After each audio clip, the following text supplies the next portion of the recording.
I'm joined here today by the one, the only. Of course, we're talking about Sidney Outlaw coming off the decision win over Adam Piccolotti at Bellator 244. What's going on, man? How are you?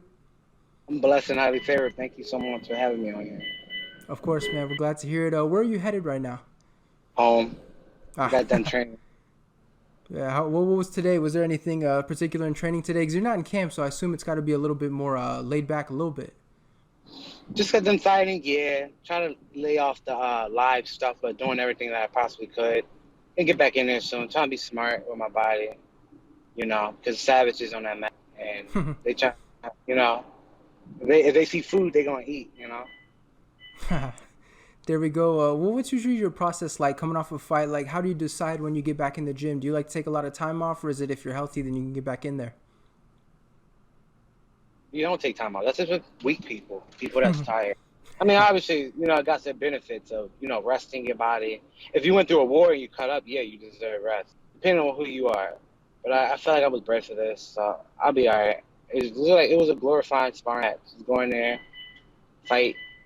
That's about it. Do the same thing. I mean, I'm used to it because we spar. If you come to see our sparring, you see main events every day. Yeah. Crazy stuff. A lot of people, they describe sparring as like, it's light sparring, but it's really just two gorillas going at it in the cage. Is that the same for yourself? Yeah, no, it's a fight, especially the way we spar. I mean, the way other people spar could be completely different. Like, who Right. am I? Maybe I'm doing it the wrong way. You know what I mean? But with that said, I'm good. I put it in God's hand. I'm blessed. You know? I mean, there's a lot of people as they get older, they stop sparring, they spar less, right? Because they want to avoid, I guess, concussions and things like that. Do you guys think Yeah. about that, or is it as long as you're healthy and you can, fight someone in the cage, you're gonna go ahead and do that? I thought about it. I'm like that. The brain problems. A bunch of stuff. And then I think about it. I'm like, how many old boxers out here that speak well, that are millionaire, that thing. I'm like, I feel like if you're not meant for your body, if your body isn't meant for the sport, you know what I mean, then you probably might suffer the consequences. You dig what I'm saying? So only way to find out is when you suffer the consequences. I wouldn't know, but I know I'm gonna be one of those guys that I'm gonna be all right. I'm gonna be all right. Even if that's the case, I just wanna die with an awesome legacy. You know. For sure. I mean, it's interesting you talk about the boxers, right? Because those are guys that, people have mentioned there's more brain damage there because they're always taking punches to the face and stuff. So I guess you take that more extreme example, and in MMA it's a little bit different. And especially your grappler too. So I assume you take a little bit less head strikes as well. Yeah, my left eye took a lot. I got it Yeah. right on the button. My button was probably broken. So I felt good. I felt good on my last fight and stuff. I think it was great. Just got caught at that towards the end. And so this fight with Adam, I mean, it was a long time since we saw you. I believe last time we saw you was against Chandler back in December. What's been going on in all that time off? I assume with the pandemic, it's made returning to the cage very tough for you. Yeah, definitely did. Honestly, nothing much. I'm a boring person. That's probably why I don't have much Instagram followers. But yeah, man, I'm a very boring person. The only thing I do is train. I train. That's about it. That's all I do. Man, that's all I. Even if the gym is closed, I want to do some type of training. I'm running. Just trying to get better. Trying to find the holes in my game and listen to the coaches. Pray. Spend more time with my guy, and that's about it. And so with that being said, obviously the gyms were closed and everything. I don't know what you guys' situation was. I know there were some fighters like they could still go to the gym if they had like a secret passcode or a handshake and stuff. What did you do during your time? Are you one of those guys that did you make your own home gym? Like what did you guys kind of do if you're able to reveal some of that process? Well, I mean, it was open for like a little bit. I knew the secret handshake, Right. but yeah, that's about it. I mean, when it's the wheels, there's a way. They locked me in a room. I want to figure out who'll be best down shadow boxer. It is. It is. You know what I'm saying? But that's it. Every gym out there was like closed, and we had to find ways. When there's a wheels, there's a way. That's all I know. You know?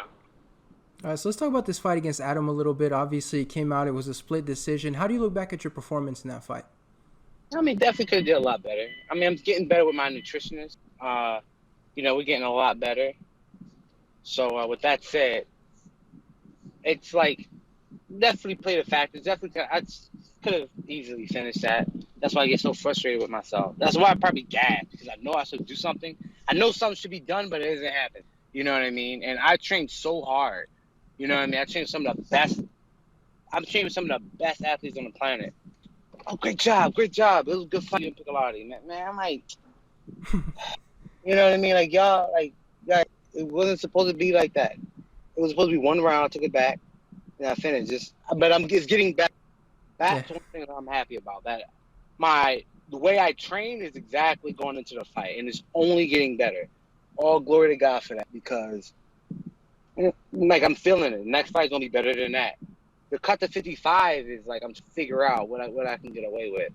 But it was cool, man. It was definitely cool. Hats off to Adam. Really cool. And yeah, that fight. I mean, I didn't go in with any like hard. Even though I was called out when I got knocked out by Michael Chandler, I didn't really like that. I didn't like that. I didn't think that was cool, but I mean, it probably wasn't him. Like, I'm not saying nothing bad against Adam. It probably wasn't even him, but I still don't understand that. This is 2020. I gave up on trying to understand the world. You dig me? I gave up on that, man. 2020, fam will turn you in and kill you for $1. People call you out when you got knocked out. Like, why call me out? Call the guy that knocked me out. What the fuck? You think I'm sweet? Yeah, that's all I could have registered. And it wasn't even him. I think it was somebody else. Like, this was a good fight. Like, come on, man. Don't do that. But So what is it about that bothers you so much? The calling out after you lost your last fight? Is it because I guess they think you're weak or something like that because you lost? Like, what is it that bothers you? That, and you can kind of like, what me bothers me is like, you look at my record. It's like I fought on dime, on a notice. You need a fight, I got you. I fought. You don't get credit. You don't get people are like, what bothers me is like, only person that give me a credit is the motherfuckers that's right on the other side of the cage. That's the only person that get credit, that give me credit, because they know they gotta go through fights. They have to finish me. Only way I'll lose a fight if I'm finished. That's it. Or if the weight cut obviously goes bad. Right, yeah. But that's it. You gotta finish winning. You're just not gonna take it going the distance. No, none of that. It's gone. When it was a split decision, I'm like, really? My arm got stuck. I'll give you that. But obviously, we saw what I did. When I'm in a terrible position. The worst position probably to be in MMA. Am I wrong or am I right? Like, and that was like, you gave a split decision. I don't really care. I mean, certain people be happy. I was first split decision. I was happy. That's why I did push-ups to humble myself to say, you can't be satisfied with that. Y'all could, not me. You know what I mean? That's not cool. That's like somebody surviving a fight with Mike Tyson. Yeah, they're gonna be happy. Yeah. They go, I won, bro. Good job. I got $1 million, and I can say I fought you, lost. Oh, yeah, you're gonna tell your kids that. Man, I almost had no. That's not how it's supposed to be. But like I said, this world is different. It's 2020 now. It's scary. It's spooky. I'm terrified of these people out here now. You know what I mean? So yeah, I work too hard. I train too hard to win a split decision, and that's why I humble myself by doing push-ups, by just saying that's not acceptable. You should be happy. I know you're disappointed, coach. I'm gonna punish myself. Push-ups right now. It's not okay.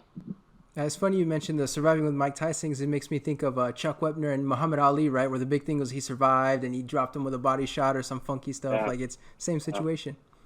Yeah, you understand. Yeah, smart guy. All right, listen, what did this win do for your career, though? Because I assume, some people look at the split and it kind of bothers them, but this had to have done something, right? Like, you back in the win streak. Adam has beaten some good guys before. Like, this had to do some positive for your career, right? No. Did it? I mean, you got to tell me. I don't. My Instagram followers go up. No? I wanted to get sponsored by On It, but they don't want to sponsor for some reason. I fight all their fighters. I'm like, what the fuck? Looks like you're going to have to call out Joe Rogan so you can get that sponsorship. Shoot. You know what? That might be the next guy. But with that said, I don't know. I don't think right now I'm focused on me keeping Bellator happy, because they're really good people. They're really, really, from what I'm understanding, from what I know, they're cool people. Mike Coker, always swagged out. Is it Mike Coker? Mike Hogan. And Scott Coker. I mean, I don't have, I didn't get a chance to say thank you for putting me in the car. Yeah, I appreciate it. I'm just a guy from Philly out here trying to fight. That's about it. Now I'm in Florida. Now I can, yeah, I found me a home where I don't worry about selling tickets and a lot of other stuff. I can fight and have fun.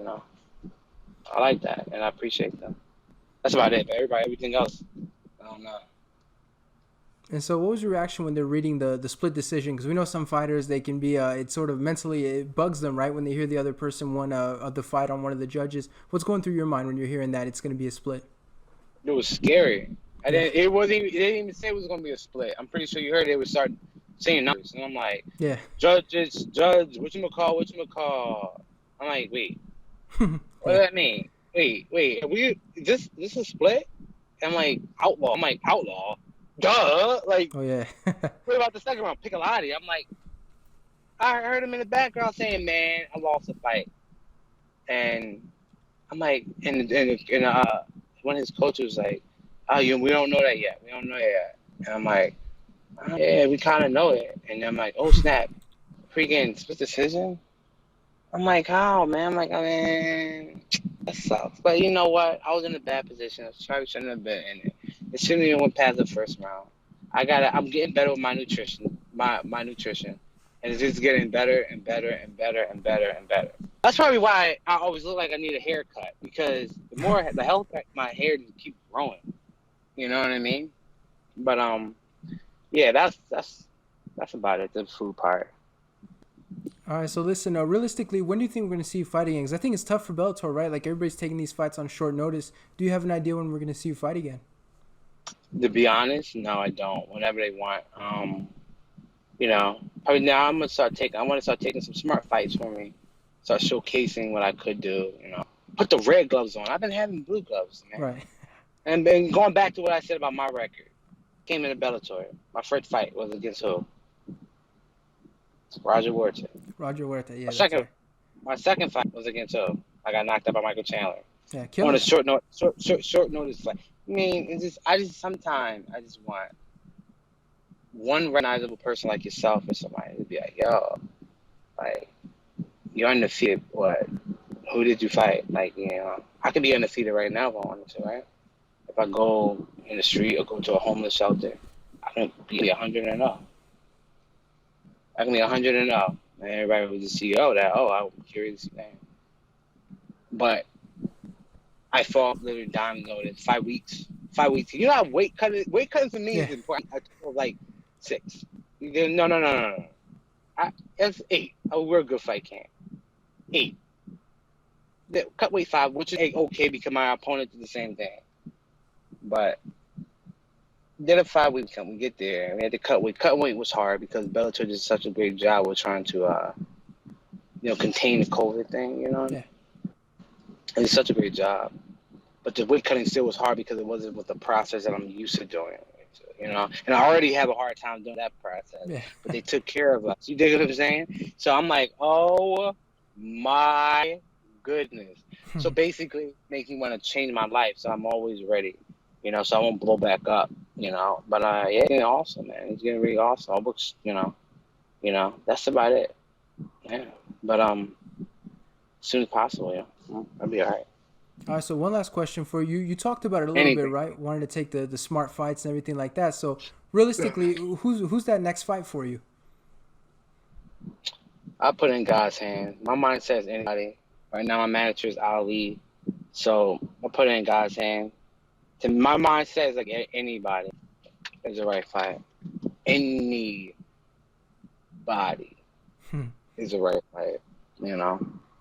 That's about it. And I'm blessed to be able to say that. Not a lot of people can say that. Championship. Of course, you got to be real. I'm going to give you a title fight. You know what I mean? That's his reality. If it was like that, yeah, I want a title shot. I want this. I don't even know the rankings. Do they have rankings? No, that's what makes it very difficult too. Bellator don't have rankings?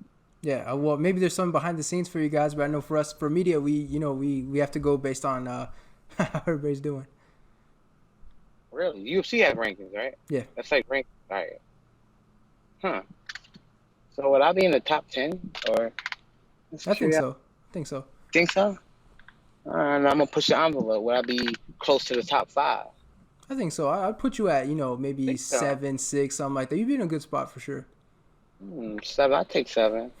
One more fight should put me in top five. That's what I want. But like I said, man, I'm just gonna enjoy this whole process. You know what I mean? Yeah. All right, well, there we go, man. Listen, appreciate it. Congratulations on the victory. Hopefully we see you fight again soon. Thank you so much. Yeah, thank you guys so much. Hey, man, thank you for having me. I love this show.